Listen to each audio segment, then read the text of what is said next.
Welcome back to my Thailand trip day 3. ಇವತ್ತು ನಾವು ಪಟಾಯಾಗೆ ಹೋಗ್ತಾ ಇದ್ದೀವಿ. ಪಟಾಯಾಗೆ ಹೋಗ್ಬೇಕಂದ್ರೆ ಬ್ಯಾಂಕಾಕ್ ಹೋಗಿ ಅಲ್ಲಿಂದ ಪಟಾಯಾಗೆ ಹೋಗ್ಬೇಕು. ಸೊ ಅಲ್ಲಿ ರೀಚ್ ಆಗೋ ಅಷ್ಟರಲ್ಲಿ ನಾವು ಆಲ್ಮೋಸ್ಟ್ ಆಫ್ಟರ್ನೂನ್ 2 o'clock ಆಗಿತ್ತು.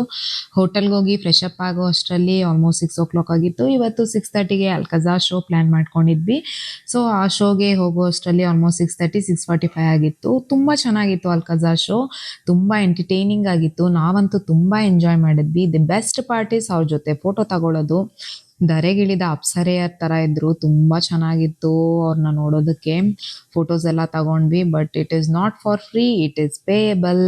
ಬಟ್ ಆದರೂ ತುಂಬ ಎಂಜಾಯ್ ಮಾಡಿದೆ ನಾನು. ಇನ್ನು ಮತ್ತೆ ಅಲ್ಲಿಂದ ನಾವು ಹೊರಟಿದ್ದೆ ಫುಡ್ ಮಾರ್ಕೆಟ್ಗೆ. ಓ ಮೈ ಗಾಡ್, ಇವತ್ತು ವೆರೈಟೀಸ್ ಆಫ್ ಫುಡ್ ನೋಡಿದೆ ರೀ. ಏನಂತೀರಾ, ಚೇಳು, ಕಪ್ಪೆ, ಹಾವು, ಜಿರ್ಲೆ, ಆ, ಅಸಹ್ಯವಾಗಿತ್ತು ನೋಡೋದಕ್ಕೆ. ನನಗಂತೂ ತಲೆನೇ ತಿರುಗ್ತಾ ಇತ್ತು. ಮೊಸಳೆನೂ ಬಿಡಲ್ಲ ರೀ, ಅದನ್ನೂ ತಿಂತಾರೆ ಇಲ್ಲಿನ ಜನ. ಯಪ್ಪ. ಇನ್ನು ಮತ್ತೆ ಅದನ್ನ ನೋಡಿ ಸುಸ್ತಾಗಿದ್ವಿ. ಸೊ ಅಲ್ಲಿಂದ ನಾವು ಹೊರಟಿದ್ದೆ ವಾಕಿಂಗ್ ಸ್ಟ್ರೀಟ್ಗೆ. ಅಲ್ಲಿ ವೆರೈಟೀಸ್ ಆಫ್ ಗರ್ಲ್ಸ್, ಏನ್ರಿ ಚಂದ ಕಾಣಿಸ್ತಾ ಇದ್ರು ಹುಡ್ಗಿರಂತೂ. ಇನ್ನು ನಮ್ಮ ಮನೆಯವ್ರು ಅಲ್ಲಿ ತಲೆ ಬಗ್ಸ್ದವ್ರು ಪಾಪ ತಲೆ ಎತ್ತಕ್ಕೆ ಮುಜುಗರ ಪಟ್ಕೊಂತ ಇದ್ರು. ಪಾಪ ಯಾವ ಹುಡ್ಗಿನೂ ಮಾತಾಡ್ಸ್ತಾ ಇಲ್ಲ ಅಂತ ಬೇಜಾರ್ ಮಾಡ್ಕೋತಾ ಇದ್ರು.